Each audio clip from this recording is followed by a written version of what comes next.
So hello friends, तो आज की इस वीडियो में हम बात करने वाले हैं एक बहुत ही इंपॉर्टेंट बुक जिसका नाम है the intelligent investor.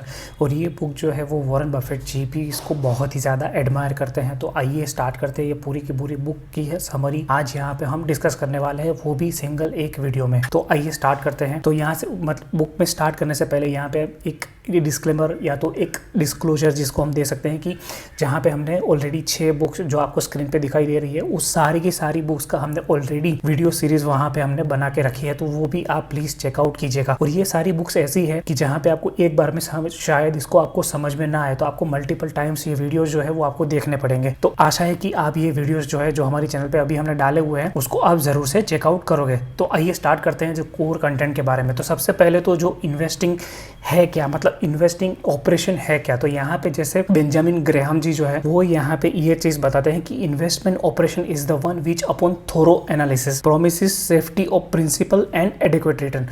Operations not meeting this requirements are purely speculative. तो यहाँ पे 3-4 चीज़ों पे हमें बहुत ज़्यादा फोकस करना है। पहला कि इन्वेस्टिंग एक ऐसी चीज़ है कि जहाँ पे आपको थोरो एनालिसिस करना पड़ेगा, मतलब कि बहुत डीप एनालिसिस करना पड़ेगा किसी भी इक्विटी में किसी भी स्टॉक में इन्वेस्ट करने से पहले। प्लस आपको यहाँ पे ये भी देखना है कि आपका जो प्रिंसिपल है, आपका जो कैपिटल जो आप लगा रहे हो वो भी यहाँ पे उसका सेफ्टी वहाँ पे होना चाहिए। ये उनका दूसरा रिक्वायरमेंट है। और तीसरा, जो भी आप स्टॉक में इन्वेस्ट कर रहे हो या तो किसी भी सिक्योरिटी में या तो किसी भी एसेट क्लास में, तो वहाँ पे आपको रिटर्न जो है वो एडेक्वेट मिलना चाहिए। एडेक्वेट मतलब रैशनल रिटर्न यहाँ पे मिलना चाहिए। ये 3 चीज़ें जो है वो बहुत ही ज़रूरी है।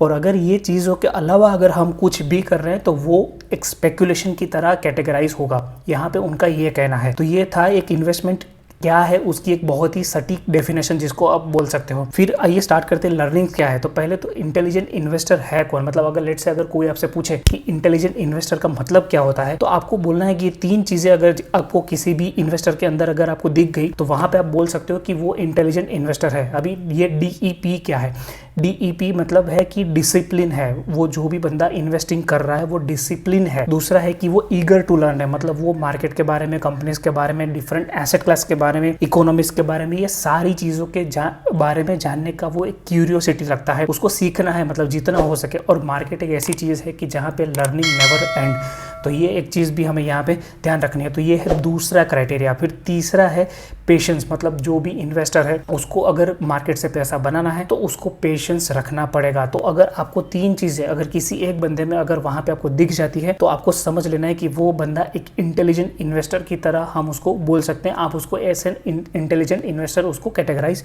कर सकते हो। तो ये 3 चीज़ें आपको पहले चाहिए एक इंटेलिजेंट इन्वेस्टर बनने के लिए। फिर नेक्स्ट अगर हम देखें कि एक इन्वेस्टर वर्सेस एक स्पेकुलेटर में क्या डिफरेंस होता है, तो जैसे हमने पहले ही डेफिनेशन देख ली, जो इन्वेस्टिंग होता है वो प्रोसेस क्या है, और अगर उसके अलावा कुछ भी है तो वो है स्पेकुलेशन। मतलब कि लेट से हमने किसी भी स्टॉक में या तो किसी भी एसेट क्लास में किसी के टिप के ऊपर हमने वहां पे इन्वेस्टमेंट कर दिया, जहां पे हमने खुद रिसर्च कुछ भी नहीं किया है बट दूसरों ने हमें बताया है, तो वहां पे वो जो एक्टिविटी है वो स्पेकुलेशन हो जाएगी। तो ये एक चीज हमें यहाँ पे ध्यान रखनी है। प्लस लेट से अगर आपको कोई बोलता है कि ये स्टॉक ले लो, ये तो है ना 10 दिन में 15 दिन में यहाँ से डबल होने वाला है, तो वहां पे भी अगेन जैसे ग्रीड आ गया ना, और वैसे भी हमने कोई मतलब लेट से हमने बिजनेस में या तो उस स्टॉक के अंदर कंपनी के अंदर हमने कुछ भी नहीं देखा है, बट फिर भी हमने किसी के कहने पे हमने जस्ट बिकॉज कि हमें लगता है कि ये स्टॉक जो है वो डबल हो जाएगा, वो बंदा भी बोल रहा है, तो वो एक स्पेकुलेटर की तरह वो हो जाएगा। तो ये एक चीज़ भी हमें यहाँ पे याद रखनी है। तो आपको पहले तो अपनी खुद का जो एक प्रोफाइल है ना वो देखना है कि आप इन्वेस्टर हो या स्पेकुलेटर हो, और उस हिसाब से आपकी जो स्ट्रेटेजी है मार्केट के अंदर वो होनी चाहिए। फिर वो ऐसा बोलते हैं कि जनरली एक इन्वेस्टर होता है ना, उनको मतलब लेट से अगर वो बहुत ही अच्छा इन्वेस्टर है, इंटेलिजेंट इन्वेस्टर है ऐसा मानते हैं, बट ह्यूमन माइंड एक ऐसा है, ह्यूमन नेचर हमारा ऐसा है कि हमें लगता है कि हमें थोड़ा बहुत गैम्बलिंग, हमें थोड़ा बहुत हमारा खुद से भी हमें इन्वेस्ट करना है या तो कुछ भी स्पेकुलेशन करना है। तो वो है बेंजामिन ग्रेहाम यहाँ पे हमें एक एडवाइस देते हैं कि आपको मल्टीपल डीमैट अकाउंट आप ओपन कर लो, और एक अकाउंट आपका स्पेसिफिक जो है वो स्पेसिफिकली फॉर इन्वेस्टिंग होना चाहिए। मतलब वहां पे आपको ट्रेडिंग नहीं करना है, चर्निंग बहुत ज्यादा नहीं करना है, वो purely and purely for investing purpose होना चाहिए। और दूसरा जो अकाउंट है उसमें आप 10% जितना आपका अपना जो पोर्टफोलियो है, लेट्स से उसका 10% जो पार्ट है वो आप अपना स्पेकुलेशन वाली एक्टिविटी के लिए आप यूज कर सकते हो। लेट्स से अगर आपको F&O करने का आदत लग गई है तो भी आपको वहां पे आपको फिक्स करना है कि आपका जो पोर्टफोलियो का जो 10% है उससे ज़्यादा आप अमाउंट वहाँ पे स्पेकुलेशन की किसी भी तरह की एक्टिविटी में आप नहीं लगाओगे। तो ये एक एडवाइस यहाँ पे बुक के अंदर उन्होंने दी है। फिर नेक्स्ट अगर हम देखें कि बहुत सारे लोगों को ऐसा लगता है कि स्टॉक्स एंड गोल्ड जो है वो हेज है इन्फ्लेशन के अगेंस्ट में, बट यहाँ पे बेंजामिन ग्रेहाम हमें ये समझाते हैं कि स्टॉक्स एंड गोल्ड जो है वो हेज नहीं है इन्फ्लेशन के अगेंस्ट में, क्योंकि आपने भी देखा होगा कि लेट से अगर हमने देखते हैं कभी भी अगर आप रियल मार्केट में भी अगर आप जब देखोगे तो वहाँ पे जब भी इन्फ्लेशन बढ़ता है तो आप देखोगे कि स्टॉक का जो प्राइस है वो भी गिरने लगता है। क्यों? क्योंकि जब भी मार्केट में अगर इन्फ्लेशन बढ़ता है तो वहाँ पे रॉ मटेरियल के प्राइस भी बढ़ जाएंगे। अगर रॉ मटेरियल के प्राइस अगर बढ़ गए तो कंपनी का जो ऑपरेटिंग प्रॉफिट मार्जिन है, ग्रॉस प्रॉफिट मार्जिन है, वो सारी चीज़ों पर इम्पैक्ट आने लगेगा और अल्टीमेटली उसका इम्पैक्ट जो है वो जो नेट प्रॉफिट होगा उसके ऊपर भी होगा। तो इसीलिए आपको ये चीज़ भी याद रखना है कि ऐसा ज़रूरी नहीं है कि इन्फ्लेशन अगर बढ़ता है तो स्टॉक्स एंड गोल्ड जो है वो आपको हेज करेंगे। तो यहाँ पे ऑप्शंस क्या है अकॉर्डिंग टू बेंजामिन ग्रेहाम, तो वो एक दो चीज़ें मतलब दो ऑप्शन यहाँ पे हमें दे रहे हैं, एक है रिट्स और दूसरा है टिप्स। अभी रिट्स मतलब कि रियल एस्टेट इन्वेस्टमेंट ट्रस्ट करके जो एक सिक्योरिटी जैसा, एक स्टॉक के जैसा वो स्टॉक मार्केट के ऊपर वो ट्रेड करता है। तो यहाँ पे हमारे इंडियन मार्केट में भी 3-4 डिफरेंट रिट्स हैं कि जो लिस्टेड है। तो वो क्या है कि एज अ स्टॉक ही वो ट्रेड होते हैं और ये जो रिट्स है वो कम्प्लीटली स्टॉक मार्केट से वो डीलिंग रहता है। तो उनका मेनली जो इन्वेस्टमेंट है वो है किसी पर्टिकुलर प्रॉपर्टी के अंदर, और उस प्रॉपर्टी में जो भी मंथली रेंटल आता है या तो क्वार्टरली रेंटल आता है उस हिसाब से उसको एक डिविडेंड के रूप में अपने जो शेयर होल्डर है रिट्स के उनको दिया जाता है। और दूसरा है ट्रेजरी इन्फ्लेशन प्रोटेक्टेड सिक्योरिटी। तो ये चीज़ क्या है कि ये गवर्नमेंट की तरफ से इश्यू होती है और यहाँ पे गवर्नमेंट मतलब जो भी उनका जो इन्फ्लेशन का नंबर आता है उस हिसाब से आपका जो कैपिटल है उसके ऊपर आपको उतना रिटर्न मिलता रहेगा। मतलब आपकी जो कैपिटल है उसकी जो बाइंग प्राइस है या तो बाइंग पावर जो है वो कभी कम नहीं होगी अगर आपने टिप्स में इन्वेस्ट किया है तो। और वहाँ पर इतना ज़्यादा रिटर्न नहीं मिलता है, वहाँ पर सिर्फ और सिर्फ आपका जो इन्फ्लेशन वाला जो एडजस्टेड वाला रिटर्न है वही आपको वहाँ पर मिलता है। तो ये दो चीज़ यहाँ पर उन्होंने बोली है कि अगर आपको इन्फ्लेशन के अगेंस्ट में अगर आपको हेज करने के लिए कोई फाइनेंशियल इंस्ट्रूमेंट चाहिए तो ये दो चीज आपको सूट करेगी। फिर नेक्स्ट उन्होंने बोला है कि कभी भी हमें फ्यूचर को प्रेडिक्ट नहीं करना है एक बाय एक्स्ट्रापोलेटिंग पास्ट इवेंट, मतलब पास्ट में जो हुआ है उसको हमें एक्स्ट्रापोलेट करके हमें फ्यूचर को प्रेडिक्ट नहीं करना है। यहाँ पे एक चीज बुक के अंदर उन्होंने ये भी बोला है कि ऐसे बहुत सारे लोग हैं और बहुत इंटेलिजेंट लोग हैं। फॉर एग्जांपल यहाँ पे उन्होंने आइजैक न्यूटन का भी एक एग्जांपल दिया है कि वो इतने एजुकेटेड थे, इतने ज्ञानी आदमी थे, फिर भी वो स्टॉक मार्केट के जो प्राइस है उसको कभी भी वो प्रिडिक्ट नहीं कर पाए थे। तो ये एक चीज हमें ये भी देखना है यहाँ पे कि पास्ट में जो हुआ है, रिसेंट पास्ट में जो हुआ है, फॉर एग्जांपल अभी हमने देखा कि निफ्टी जो है वो 26,000 को ऑलमोस्ट टच कर गया था। तो हमें उस पॉइंट पे भी हमें हमारा ह्यूमन नेचर ही ऐसा है कि हमें लगता है कि अभी ऐसा हुआ है ना पास्ट में तो अभी फ्यूचर में भी ऐसा ही होगा और ये जो बुल मार्केट है वो कंटिन्यूअसली चलता रहेगा। और लेट से अभी धीरे धीरे मार्केट अगर करेक्शन के मोड में आ रहा है या तो बेयर मार्केट की तरफ जा रहा है तो धीरे धीरे क्या होगा ना कि लोगों को अभी लगेगा अब तो मार्केट कभी ऊपर जाएगा ही नहीं। तो ये चीज़ हमें नहीं करनी है, हमें फ्यूचर प्रिडिक्ट नहीं करना है जस्ट बिकॉज कि पास्ट में ऐसा कुछ हुआ था। तो ये एक चीज़ हमें याद रखनी है। और जैसे यहाँ पे लिखा है कि there is a limit to optimism, मतलब कि लेट्स से अगर बुल मार्केट में आप देखोगे कि इंडिया स्टोरी, ये स्टोरी, बहुत सारी पर्टिकुलर स्टॉक के बारे में भी इतनी सारी चीज़ें चलती है, इतने सारे नैरेटिव्स चलते हैं कि आपको लगेगा कि भाई बस यही स्टॉक जो है, यही इक्विटी जो है, यही मेरा लाइफ जो है वो चेंज कर देगा। बट ऐसा नहीं होता है। किसी भी पर्टिकुलर इक्विटी में या तो स्टॉक में या तो किसी भी एसेट क्लास में एक लिमिट होता है ऑप्टिमिज्म का, और फिर वहाँ से वो जो है वो साइकिल्स जो है वो टर्न होती है और वापस से वो साइकिल टर्न होगी तो ऊपर की तरफ नीचे की तरफ ये सिलसिला जो है वो चलता रहेगा। तो ये एक चीज़ याद रखनी है। नेक्स्ट है कि आपको देखना है कि आपको एक्टिव इन्वेस्टिंग करना है या तो पैसिव इन्वेस्टिंग करना है। एक्टिव इन्वेस्टिंग एक ऐसा इन्वेस्टिंग है कि जहाँ पे आपको बहुत सारी मेहनत लगेगी, आपको बहुत सारे स्टॉक्स जो है वो अपने आप ढूंढने पड़ेंगे और उसके बेस पे ही आपको इन्वेस्टमेंट के कॉल लेने पड़ेंगे। ये हो गया एक्टिव इन्वेस्टिंग। दूसरा है पैसिव की, जहाँ पे आपका मेजोरिटी पोर्टफोलियो जो है वो लेट्स से इंडेक्स फंड में है या तो बॉन्ड्स में है, ऐसी जगह पे है कि जहाँ पे आपका इतना इन्वॉल्वमेंट जरूरी नहीं है। तो वो हो गया आपका पैसिव इन्वेस्टिंग। तो आपको पहले तो आपकी फाइनेंशियल प्रोफाइल जो है वो आपको देखनी है और उस हिसाब से आपको आगे बढ़ना है। फिर नेक्स्ट यहाँ पे उन्होंने जो रूल बताया है वो 75-25 का रूल, मतलब लेट्स से अगर आप एक अग्रेसिव इन्वेस्टर हो, एक एक्टिव इन्वेस्टर हो, तो आपका मिनिमम बॉन्ड का जो पोर्टफोलियो है वो समवेयर अराउंड 25% जितना होना चाहिए और 75 जितना आपका इक्विटी होना चाहिए। बट लेट्स से अगर आप पैसिव इन्वेस्टर हो तो यहाँ पे वो उल्टा भी हम कर सकते हैं कि आपका 75 जितना मैक्सिमम आपका बॉन्ड में होना चाहिए और 25% जितना आपका इक्विटी में होना चाहिए। अगेन ये कोई हार्ड एंड फास्ट रूल नहीं है, बट यहाँ पे उन्होंने बताया है कि लोगों को जनरली ऐसा लगता है कि मुझे एक रूल चाहिए या तो एक नंबर चाहिए पर्टिकुलर, तो इसीलिए उन्होंने यहाँ पे ये चीज़ हमें बताया है। आप 50-50 भी कर सकते हो, मतलब 50% आपका बॉन्ड्स में, 50% आपका इक्विटीज में, depending on your financial profile. तो ये एक चीज़ हमें ध्यान रखनी है। फिर उन्होंने एक चीज़ यहाँ पे ये भी बताया है कि बहुत सारे लोग ऐसे भी बात करते हैं कि एक रूल चलता है मार्केट में कि आपको कितना इन्वेस्ट करना चाहिए पर्टिकुलर इक्विटी में और बाकी का दूसरे एसेट क्लास में। तो बहुत सारे लोग ऐसे बोलते हैं कि आपको हमेशा बस 100 माइनस आपका जो एज है उतना आपको इक्विटी में इन्वेस्ट करना चाहिए और बाकी का बॉन्ड्स में या तो दूसरे एसेट क्लास में आपको इन्वेस्ट करना चाहिए। बट यहाँ पे वो जो ऑथर है वो हमें ऐसा बताता है कि ये चीज़ जो है वो इतनी रिलेवेंट नहीं है। क्यों? क्योंकि ऐसा भी पॉसिबल है कि कोई बंदा 80 साल की उम्र में है बट उसके पास इनफ कैश है, उसके पास इनफ मनी जो है, इनफ कैपिटल जो है वो already other class asset class के अंदर वो लगा चुके हैं और वहां से उनको अच्छा खासा कैश फ्लो भी मिल रहा है। और तो अगर वो चाहे तो वो 60, 70, 80% जितना अपना जो पोर्टफोलियो है, अपना जो कैश है वो भी इक्विटी में लगा सकते हैं। ऐसा जरूरी नहीं है। और लेट्स से अगर कोई बंदा 20 ईयर का है बट उसके पास बहुत ज्यादा डेट है, तो अगर उसके पास अगर ऐसी लेट्स से अगर डेट है या तो उसकी फाइनेंशियल प्रोफाइल जो है वो इतना सुटेबल नहीं है मैक्सिमम इक्विटी के लिए, ऐसे टाइम में वो अगर लेट्स से 100 माइनस 20 करेगा तो क्या वो अपना पैसा जो है वो 80% जितना स्टॉक मार्केट में लगा पाएगा? Answer is no. तो इसी की वजह से वो बोलते हैं कि जब तक आप फाइनेंशियल प्रोफाइल अपना चेक नहीं कराते हो तब तक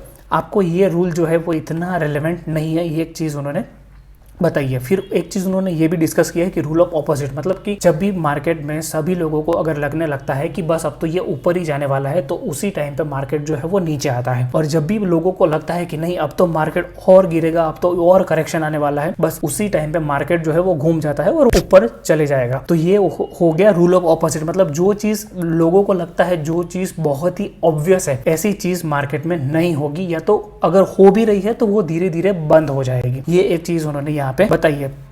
फिर दूसरा, जैसे हमने ऑलरेडी ये चीज़ मेंशन कर लिया है कि आपको एक बार अपनी फाइनेंशियल प्रोफाइल जो है वो चेक कर लेनी चाहिए ताकि आपको पता चले कि आप कितना रिस्क ले सकते हो, कितना रिस्क नहीं ले सकते हो depending on your financial profile, ताकि आपका जो इन्वेस्टिंग है वो जर्नी आपका चलता रहे लॉन्ग टर्म के लिए। ये एक चीज़ यहाँ पे उन्होंने बहुत ही अच्छा हमें बताई है।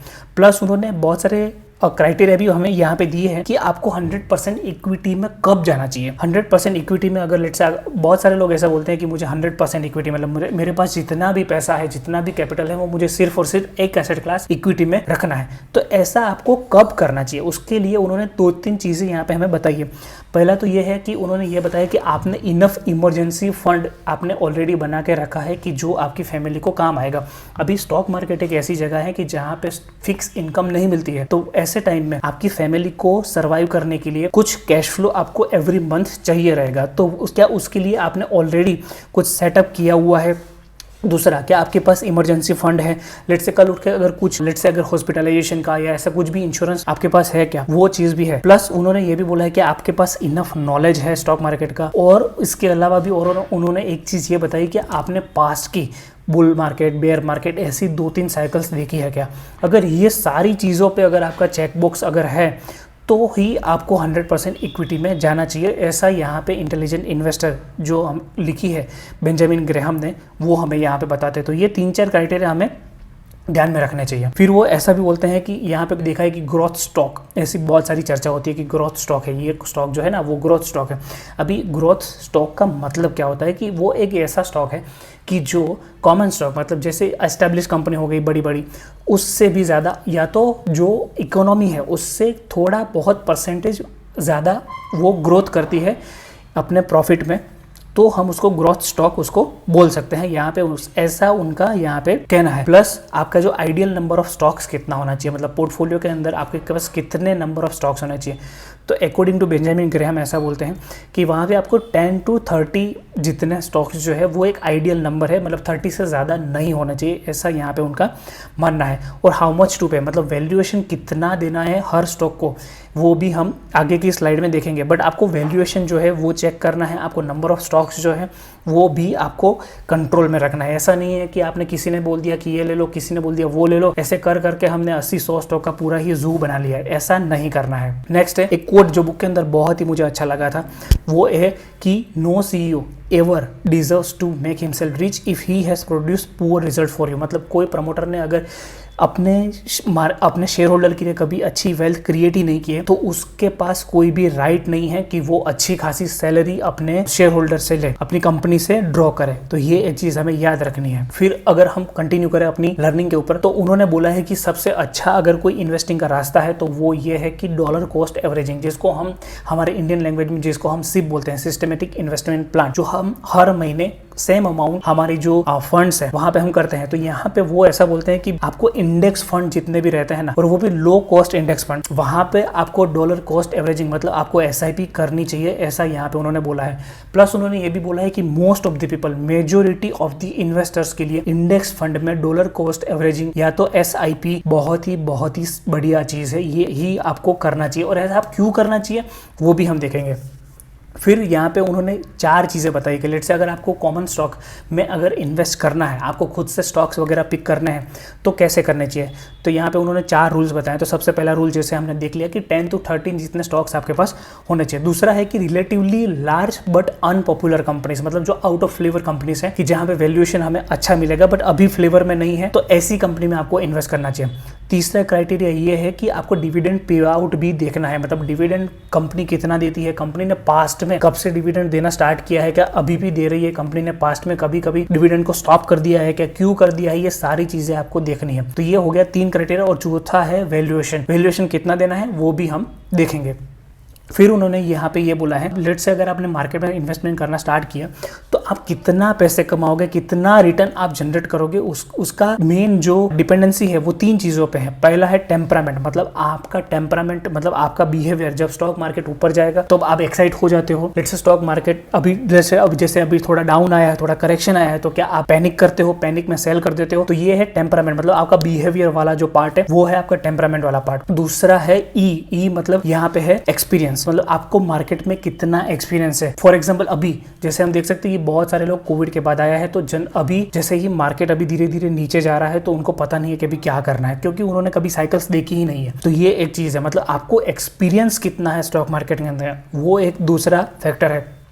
तीसरा फैक्टर है नॉलेज, मतलब आपको नॉलेज कितना है, वो एक चीज़ हमें यहाँ पे देखनी है।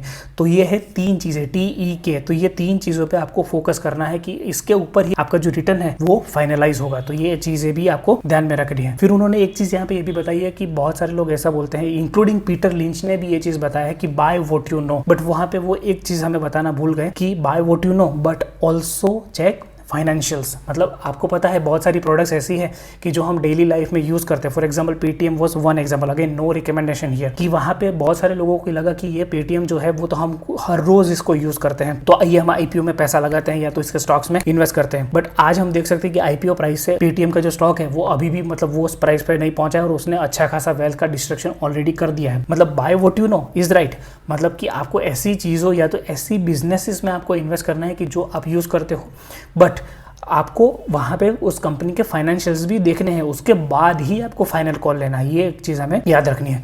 फिर नेक्स्ट उन्होंने बहुत सारी एडवाइसेस दी है यहाँ पे।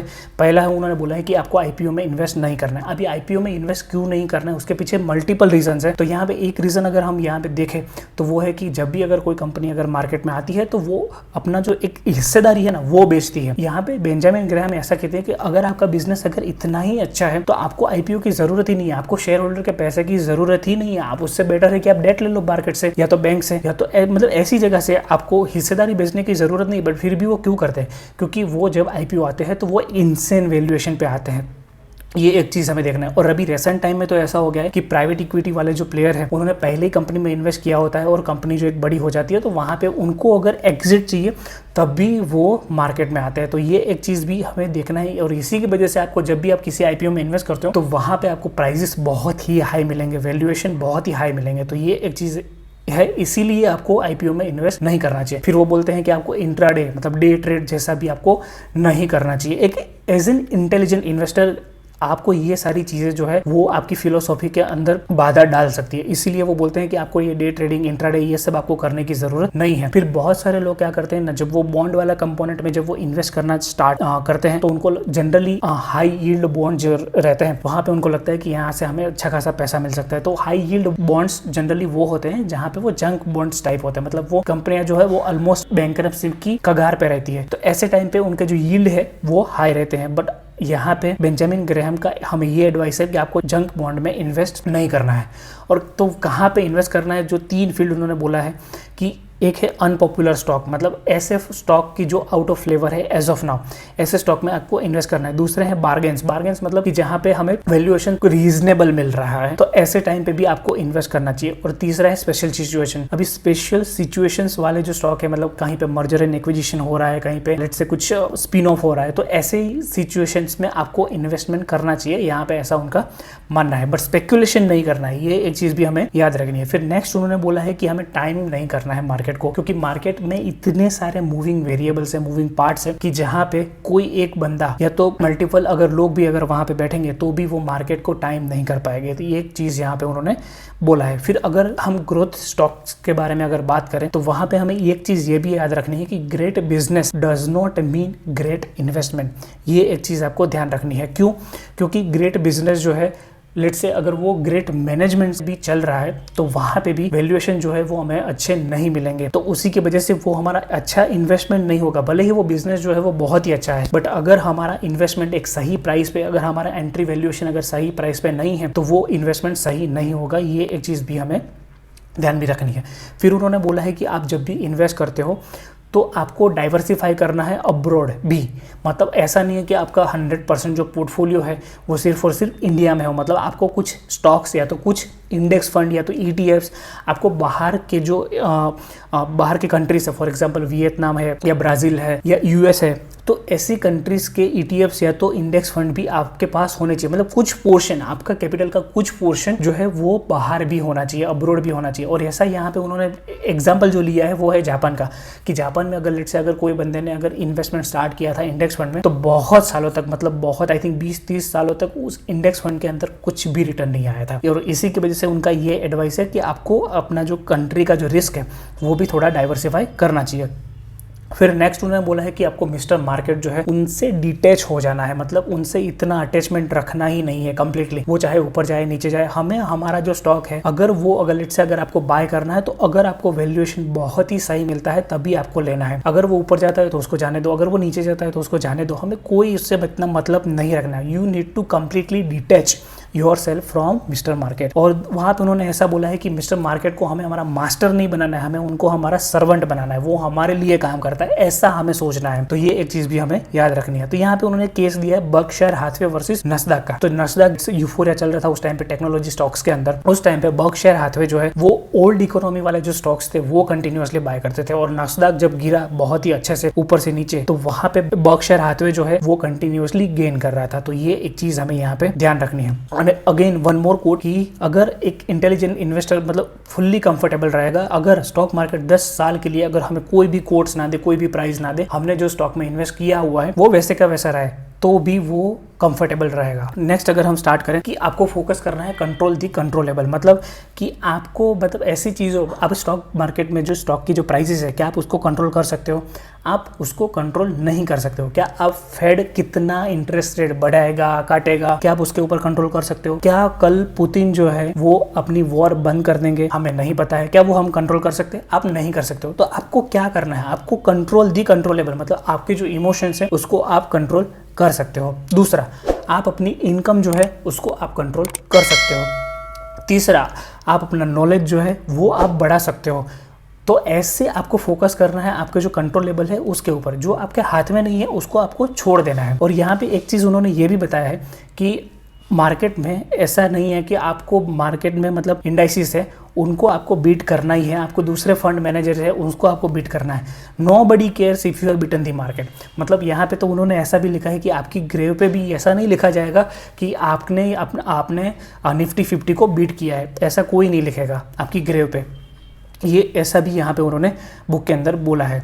फिर नेक्स्ट है कि आपको अपने जो ब्रेन है, आपका जो ब्रेन है वर्सेस आपका जो स्टॉक मार्केट है उसको आपको समझना है। मतलब जैसे जैसे हमारा स्टॉक मार्केट में लेट्स से अगर हमारा जो इन्वेस्टमेंट है अगर वो प्राइसेस अगर ऊपर जाने लगते हैं ना तो हमें लगता है कि नहीं नहीं अभी तो ये और ऊपर जाएगा और ऊपर जाएगा। तो ऐसे हमारे ब्रेन्स के अंदर सर्टेन केमिकल्स जो होते हैं वो रिलीज होते हैं और उनको हमारे स्टिमुलेट करता है हमारे ब्रेन्स को और भी, तो हम वहाँ पे उसको बेचते नहीं है। फिर जैसे जैसे स्टॉक जो है हमारा जो इन्वेस्टमेंट है वो नीचे जाता है ना तो हमें बहुत ही अंदर से जिसको हम बोल सकते हैं ना फाइट और फ्लाइट वाला रिस्पॉन्स, अंदर से पैनिक वाला फीलिंग आता है ना, आने लगता है। इमोशंस जो है वो वैसे ही आने लगता है नेगेटिव। तो यहाँ पे वो यही बताते हैं कि आपको अपने ब्रेन जो है अपनी जो साइकोलॉजी है वर्सेस स्टॉक मार्केट वो आपको समझना है। और एक इंटेलिजेंट इन्वेस्टर है वो स्टॉक प्राइसेस को भी जानता है और स्टॉक की जो वैल्यू है उसको भी जानता है और उसी के अकॉर्डिंगली वो अपना इन्वेस्टमेंट का डिसीजन जो है वो लेता है। तो ये एक चीज़ हमें यहाँ से देखनी है। फिर उन्होंने यही चीज़ बोला है कि आपको म्यूचुअल फंड, लेट से अगर आपको म्यूचुअल फंड में इन्वेस्ट करना है तो आपको ये चीज़ देखना है कि आपको पास्ट रिटर्न नहीं देखना है। मतलब बहुत सारे 99% लोग यही मिस्टेक करते हैं कि पास्ट में अगर उस पर्टिकुलर म्यूचुअल फंड ने अगर अच्छा खासा रिटर्न दिया है तो आगे भी वो देता रहेगा, बट वो लोग साइकिल्स को नहीं समझते हैं। जो म्यूचुअल फंड अभी नहीं चला है ना, या तो पिछले लेट से 5-6 साल तक अगर वो नहीं चला है तो उसके चांसेस ज़्यादा है कि वो अब चलेगा, और जो अभी तक चला है ना उसके चांसेस ज़्यादा है कि वो फ्यूचर में अच्छा नहीं करेगा। तो ये एक चीज़ हमें याद रखनी है, आपको म्यूचुअल फंड सिर्फ और सिर्फ पास्ट रिटर्न देख के इन्वेस्टमेंट नहीं करना है म्यूचुअल फंड में, ये बहुत ही ध्यान से आपको समझना है। और यहाँ पे बहुत सारे मतलब ऑलमोस्ट 90% जितने फंड मैनेजर जो है वो जो बेसिक इंडाइसिस होते हैं, लेट से निफ्टी 50 हो गया या तो निफ्टी स्मॉल कैप इंडाइसिस हो गया, तो ऐसी जो इंडाइसिस रहते हैं उसको भी वो बीट नहीं कर पाते हैं। और इसी की वजह से वो बोलते हैं कि आपको अगर बेस्ट एक्शन जो है वो है कि आपको लो कॉस्ट इंडेक्स फंड आपको चूज करना है और उसमें कंटिन्यूअसली आपको डॉलर कॉस्ट एवरेजिंग या तो सिस्टमेटिक इन्वेस्टमेंट प्लान SIP हर महीने आपको करते जाना है। यहाँ पे आपका कॉस्ट भी कम रहेगा, दूसरा इमोशन वाला जो पार्ट है वो भी वहां से निकल जाएगा। मतलब आपको कंटिन्यूअसली ये नहीं सोचना है कि मुझे अभी नेक्स्ट स्टॉक कौन सा बाय करना है या तो मेरे पोर्टफोलियो में से कौन सा स्टॉक निकालना है, ये सारी चीजें आप यहाँ से हटा सकते हो कंप्लीटली। तो आपको सिर्फ और सिर्फ क्या करना है, इंडेक्स फंड में SIP करते रहना है, ऐसा यहाँ पे बेंजामिन ग्रेहम जी का कहना है। फिर नेक्स्ट उन्होंने बोला है कि ऐसा ज़रूरी नहीं है कि आपको सारे डिसीजन प्रोफेशनल है वो आप खुद ले लोगे, तो यहाँ पे आप चाहो तो प्रोफेशनल हेल्प ले सकते हो अगर आपको ऐसा लगता है तो, बट आपको किससे वो हेल्प लेनी चाहिए ये उसके बारे में भी यहाँ पे उन्होंने बताया है। तो यहाँ पे 2-3 क्राइटेरिया उन्होंने बताया है। तो सबसे पहला ये है कि आपको उसकी रेपुटेशन देखनी है, मतलब उसकी मार्केट में रेपुटेशन कैसी है उस पर्टिकुलर फंड मैनेजर की, तो ऐसा यहाँ पे उन्होंने बोला। दूसरा, या तो ब्रोकरेज हाउस है या तो कोई इन्वेस्टमेंट बैंकर है, कोई भी है, बट उसकी रेपुटेशन जो है वो पहले आपको चेक करनी है। दूसरा उन्होंने बोला है कि उसका ट्रैक रिकॉर्ड कैसा है, ये एक चीज भी हमें देखनी है कि उसने पर्टिकुलर मतलब लेट से अगर कोई स्टॉक का अगर कॉल दिया था या तो किसी एसेट क्लास में उसको इन्वेस्ट करने को बोला था अपने क्लाइंट को, तो उसने कैसा परफॉर्म किया है, ये चीज भी हमें देखना है। और तीसरा उन्होंने बोला है कि उसके ऊपर क्या किसी भी तरह के केसेस है, कोई लिटिगेशन चल रहा है, कोई लीगल केसेस चल रहा है, तो ये चीज भी आपको जानकारी होनी चाहिए। और उसके बाद ही अगर लेट से आपको वो पर्टिकुलर जो फाइनेंशियल प्रोफेशनल है अगर वो आपको क्लीन लगता है कंप्लीटली, तभी आपको उसके साथ डील करना है। नेक्स्ट उन्होंने बोला है कि लेट से अगर आपको इन्वेस्टमेंट करना है तो आपको 5 ऐसी चीजें देखनी है पहले तो यहाँ पे LMFDR जो हमने यहाँ पे लिखा है। तो सबसे पहले है कि लॉन्ग टर्म ग्रोथ प्रोस्पेक्ट उस कंपनी के कैसे है वो आपको चेक करना है। दूसरा है कंपनी के जो मैनेजमेंट है उसकी क्वालिटी कैसी है, कंपनी के जो मैनेजमेंट है क्या वो माइनॉरिटी शेयर होल्डर्स के साथ कैसा ट्रीट करते हैं, ये सारी चीज़ें हमें देखनी है। तीसरा है कि जहाँ पे कंपनी की जो फाइनेंशियल स्ट्रेंथ है क्या वो अच्छी है कि नहीं है, कंपनी के ऊपर डेट कम है क्या, कंपनी का जो इंटरेस्ट कवरेज रेशियो है ये सारी चीजें अच्छी है क्या, तो ये हो गया तीसरी चीज। चौथा है आपको देखना है कि डिविडेंड, कंपनी डिविडेंड कंटिन्यूअसली कैसे देखती है, कंपनी का जो डिविडेंड का जो रिकॉर्ड है वो कितने सालों से, और जनरली यहाँ पे बुक के अंदर जैसे बोला है कि आपको पिछले 10 साल का रिकॉर्ड देखना है। और ये अगर ये अच्छी बात है, अगर लेट से कंपनी अगर 10-15 सालों से कंटिन्यूअसली डिविडेंड देती है और भी अच्छा है अगर वो कंटिन्यूअसली अपना डिविडेंड जो है ईयर ऑन ईयर वो बढ़ाती जाती है। और फाइनली जो है वो आर मतलब अभी डिविडेंड पे आउट रेशियो कितना है वो भी आपको देखना है। तो ये 4-5 चीजें आपको देखनी चाहिए। फिर उन्होंने ये भी बोला है कि जब भी आप एनुअल रिपोर्ट्स पढ़ते हो किसी भी कंपनी का तो वहाँ पे आपको जो नोट्स दिए जाते हैं वो आपको बहुत ही ध्यान से देखने ही चाहिए, ऐसा यहाँ पे उन्होंने बोला है। प्लस एक चीज़ ये भी बोला है कि जहाँ पे आपको अदर इनकम जब भी हम देखते हैं ना तो वहाँ पे अदर इनकम वाला एक पार्ट होता है P&L स्टेटमेंट के अंदर, तो वहाँ पे एक्सेप्शनल आइटम जो इसको हम बोल सकते हैं या तो वो कभी कभार ही होते हैं, बट आपको वो चीज़ देखना है कि क्या वो कंटिन्यूअसली तो नहीं हो रहा है ना, ये एक चीज़ आपको देखना है जब भी आप किसी स्टॉक में इन्वेस्ट करना चाहते हो। तो फिर यहाँ पे उन्होंने मल्टीपल साइंस हमें दी है कि आपको बैड साइन मतलब लेट से अगर आपको देखना है कि कोई कंपनी अच्छी नहीं है या तो अच्छी है तो आपको कौन कौन सी साइन देखनी चाहिए। फॉर एग्जांपल पहले तो यहाँ पे उन्होंने बोला है कि लेट से अगर आपको आइडेंटिफाई करना है कि ये कंपनी अच्छी नहीं है तो आपको देखना है कि क्या वो कंटिन्यूअसली एक्विजिशंस, मर्जर्स ये सारी चीज़ें कर रही है, तो आपको उससे दूर रहना है। दूसरा, क्या वो बहुत सारे ESOPs दे रही है, दूर रहना है।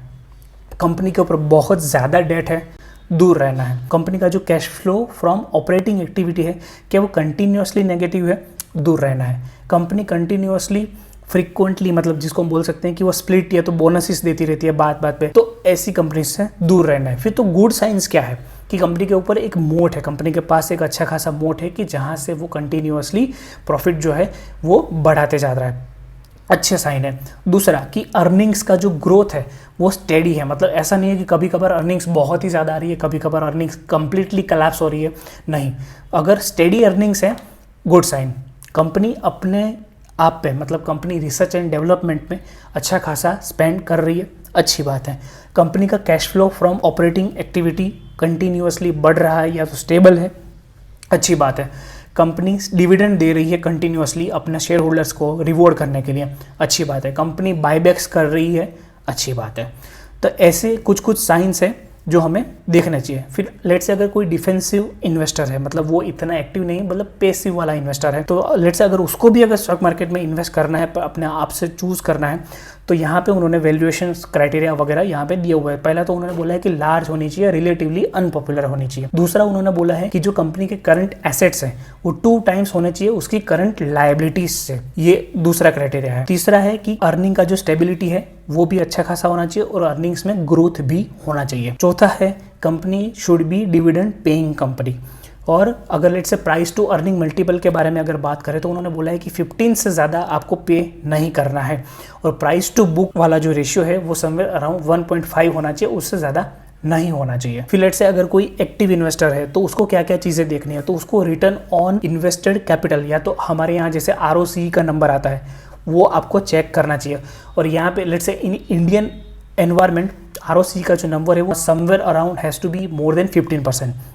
फिर कंपनी का जो मैनेजमेंट है वो स्टॉक के प्राइस के बारे में इतना वो बातें नहीं करना चाहिए, उसका ध्यान जो है, उसका फोकस जो है वो बिजनेस पे होना चाहिए। फिर उन्होंने बोला है कि छोटी कंपनी में आपको ये भी देखना है कि कंपनी के जो प्रमोटर्स है उनके पास भी अच्छा खासा स्टेक होना चाहिए कंपनी के अंदर।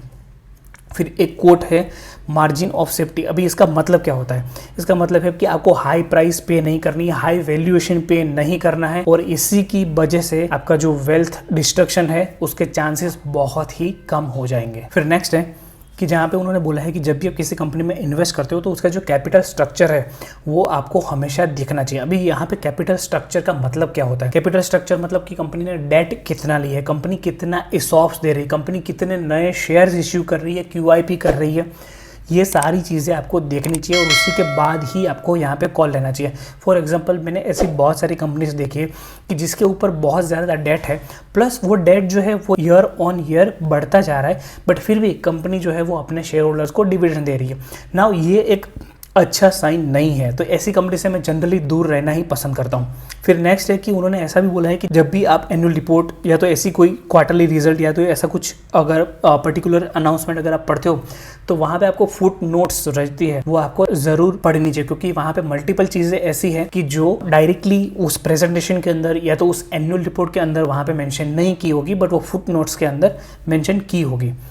फिर है उन्होंने ऐसा बोला है कि जब भी आपको किसी भी कंपनी, मतलब जहाँ पे आपको लॉस मेकिंग कंपनी दिखे फैंसी सेक्टर के अंदर, तो वहाँ से आपको दूर रहना है। फॉर एग्जांपल बहुत सारी कंपनीज ऐसी थी, IPO ऐसे आए थे कि जो लॉस मेकिंग है, तो ऐसी कंपनी से आपको दूर रहना है। प्लस ऐसी कंपनी जो है ना, जो फैंसी सेक्टर में रहती है बट लॉस मेकिंग है, वो इनसेन वैल्यूएशन पे ट्रेड करती है।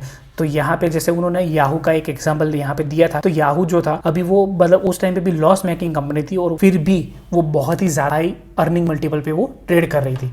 और बाद में क्या हुआ, जब उसका स्टॉक प्राइस जब कलेप्स हुआ, बुल मार्केट कंप्लीट हुआ, तो वहाँ पे 99% जितना वेल्थ का डिस्ट्रक्शन उस टाइम पे हो गया था। फिर जब भी एक द इंटेलिजेंट इन्वेस्टर, यहाँ पे द इंटेलिजेंट ओनर क्यों बोला है? इंटेलिजेंट ओनर मतलब कि जब यहाँ पे जब बेंजामिन ग्रेहाम आपको बोलते हैं ना कि आपको लेट्स से किसी कंपनी में अगर आपने एक शेयर भी बाय किया, तो आप वहाँ पे एक शेयर भले ही आपने बाय किया, तो वहाँ पे आप उस इक्विटी के, मतलब उस कंपनी के आप भागीदार हो गए हो। इसीलिए यहाँ पे उन्होंने बोला है कि द इंटेलिजेंट ओनर हमेशा 2 क्वेश्चन पूछेगा, एक है मैनेजमेंट एफिशिएंसी के ऊपर और दूसरा है माइनॉरिटी शेयर होल्डर्स का इंटरेस्ट। पहला है एफिशिएंसी, मतलब मैनेजमेंट अपने शेयर होल्डर का जो कैपिटल है वो कितना एफिशिएंटली वो यूज़ करता है, प्लस मैनेजमेंट अपना जो कंपनी के जो ऑपरेशन है उसको भी वो कितना एफिशिएंटली चलाता है। उसके ऊपर भी वो फोकस करता है। तो ये है मैनेजमेंट की एफिशिएंसी। और दूसरा है कि वो माइनॉरिटी शेयर होल्डर का इंटरेस्ट उस कंपनी के अंदर कितना हद तक वो मायने करता है, मतलब ये एक चीज़ भी हमें यहाँ पे देखनी है। तो इंटेलिजेंट ओनर जो है ना, वो हमेशा ये दो क्वेश्चन या तो दो एस्पेक्ट के ऊपर हमेशा ही जो कंपनी के जो मैनेजमेंट है उनसे वो क्वेश्चन करेंगे। फिर जब भी आप एनुअल रिपोर्ट पढ़ते हो तो वहाँ पे आपको मैनेजमेंट का कंपेंसेशन स्ट्रक्चर जो है वो आपको देखना चाहिए। मतलब कंपनी के जो सीईओ है या तो जो टॉप लेवल मैनेजमेंट है उसको कितना वहाँ पे कंपेंसेशन सैलरी वगैरह मिलता है। क्योंकि बहुत बार ऐसा होता है कि कंपनी जो है वो लॉस मेकिंग है या तो उसका जो प्रॉफिट है वो डी ग्रो हो रहा है एवरी ईयर। तो ऐसे टाइम पे लेट्स से अगर मैनेजमेंट अपना कंपेंसेशन अगर बढ़ाते जाता है, अपनी सैलरी बढ़ाते जाता है, तो ये एक अच्छा साइन नहीं है। प्लस ऑडिटर की फीस भी आपको देखनी है। ये चीज़ अगर आपने देखा होगा तो diamond in the dust by Saurabh Mukherjee, ये बुक भी हमने हमारी चैनल पर डिस्कस किया है। तो अगर वो देखोगे तो वहाँ पे भी हमने ऑडिटर फीस के बारे में यहाँ पे हमने देखा था कि ऑडिटर फीस किस हिसाब से बढ़ रही है या तो घट रही है, प्लस वो अपने जो पीयर्स है उसके कंपेरिजन में भी वो कितनी ज़्यादा है या तो कम है, ये चीज़ भी आपको देखनी चाहिए। और ईसॉप्स मतलब एम्प्लॉय स्टॉक ऑप्शन जो है वो कितने दिए जाते हैं, ये सारी चीज़ें आपको देखनी है जब भी आप एनुअल रिपोर्ट पढ़ते हो। तो फिर एक डिविडेंड का मिथ मार्केट में चलता है कि बहुत सारे मतलब अच्छे इन्वेस्टर भी ये बातें करते हैं कि अगर कोई कंपनी अगर डिविडेंड देती है या तो कंपनी डिविडेंड इंक्रीज करती है ईयर ऑन ईयर, तो बहुत सारे लोग ऐसा बोलते हैं कि अब तो इस कंपनी के पास एक अच्छा खासा ग्रोथ का प्रॉस्पेक्ट अभी नहीं रहा है और इसी की वजह से कंपनी जो कैपिटल है उसके पास जो भी उनके पास रिजर्व है उसमें से पैसा जो है वो अपने शेयर होल्डर को दे रहे हैं। तो ये एक बहुत ही बड़ा मिथ है और यही चीज़ हमने द फ्यूचर फॉर इन्वेस्टर्स ये बुक जब हमने डिस्कस किया था तो वहाँ पे पूरा ही हमने यही चीज़ डिस्कस किया था। आप चाहो आप जाके देख लो कि HCL टेक अच्छा खासा डिविडेंड देती थी उस टाइम पे भी। अभी वो कंपनी ने अपने जो IT के जो और भी प्लेयर्स थे उसके साथ उसने कैसा फेयर किया है तभी आपको पता चल जाएगा। HCL tech continuously every quarter वो डिविडेंड देता है, फिर भी उसका स्टॉक प्राइस तो बढ़ रहा है। तो ये चीज़ आपको देखना है। प्लस ऐसा क्यों है, मतलब अगर कोई कंपनी अगर डिविडेंड देती है तो वो अच्छी बात क्यों है। लेट्स से अगर कोई कंपनी के पास बहुत सारा कैश जो है वो अपनी बैलेंस शीट पे है, अपने बैंक बैलेंस उनके पास है, तो यहाँ पे जो मैनेजमेंट होता है ना वो ऐसा बोलते हैं कि हम वो जो कैश है उसको अच्छी जगह पे यूज़ करेंगे, कंपनी के जो एक्सपेंशन है, नई नई प्रोडक्ट लाइन में, नई जियोग्राफी में हम ट्राई करेंगे। तो यहाँ पे बेंजामिन ग्राहम ये बोलते हैं कि मेजोरिटी ऑफ द टाइम क्या होता है ना कि मैनेजमेंट जो कैश जो है वो एक्सेस कैश जो है वो वेस्ट कर देता है, मतलब उसका जो पर्टिकुलर अलोकेशन होना चाहिए कैपिटल का वो नहीं होता है। तो उसी की वजह से वो ऐसा बोलते हैं कि आप ऐसा करो कि आप वो जो पैसा है वो शेयर होल्डर में बांट दो, आपको इन्वेस्ट करने की ज़रूरत नहीं है, वो शेयर होल्डर डिसाइड करेंगे कि उनको कहाँ पे इन्वेस्ट करना है या तो उनको कंज्यूम कर लेना है। ये एक चीज़ यहाँ पे उन्होंने बताया है।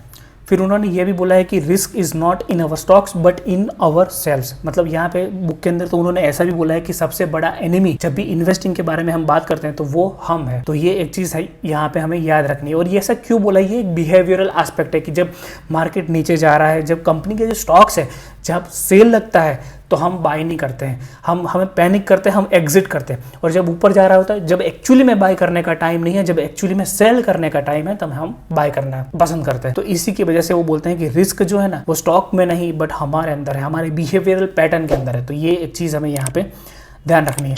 और फाइनली यहाँ पे उन्होंने ये बोला है कि successful investing is all about managing risk and not avoiding it. इसका मतलब क्या है कि यहाँ पे वो हमें ये कहना चाहते हैं कि जब भी आप मार्केट में इन्वेस्ट करने आते हो तो वहाँ पे आप रिस्क को कम्प्लीटली अवॉइड नहीं कर सकते हो, चाहे आप कुछ भी कर लो, कितने भी इंटेलिजेंट हो। तो यहाँ पे आपको रिस्क को मैनेज करना है, मिटिगेट करना है। वॉरेन बफेट जो है उन्होंने भी बहुत सारी गलतियाँ करी है जब भी वो इन्वेस्टमेंट में, मतलब लेट्स से अगर हम उनकी सारी जितने भी अगर उन्होंने इन्वेस्टमेंट किए हैं तो वहाँ पे हम देखें तो बहुत सारे ऐसे इन्वेस्टमेंट के कॉल उन्होंने लिए हैं जो गलत गए हैं। तो बट यहाँ पे क्या वो वाइप आउट हो गए? नहीं, वो आज भी 93, 94 की एज पे भी आज भी वो यहाँ पे खेल रहे हैं, पिच पे खड़े हैं।